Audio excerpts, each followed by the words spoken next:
Hello, doctor Vaishnavi Modi this side. આજે આપણે વાત કરીએ હેર ટ્રીટમેન્ટ વિશે, બરાબર? So everyone, I think બધી જ ફિમેલને પોતાના વાળ એક ઓબ્સેશન હોય છે and one of them, trust me. તો which hair treatments are good and which are bad? Let's talk it. First and foremost about hair treatment is hair cutting, washing and spa.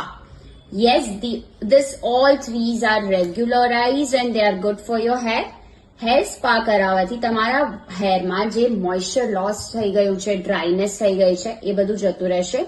Hair cut કરાવવાથી જે નીચેથી તમારા split ends થઈ ગયા છે અથવા તો વધારે પડતા ડબલ એન્ડ્સ થઈ ગયા છે, that will be helpful.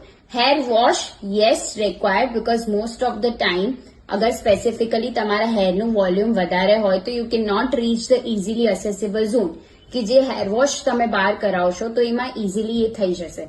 What are not good or I would not recommend is hair botox, nano or any kind of therapies where heat are used.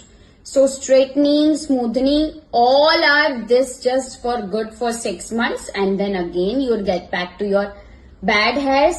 And એમાં તમને chemicals use થશે, formaldehyde use થશે, heat use થશે. These are all going to be damageable for your hair. So take care. Thank you. Goodbye.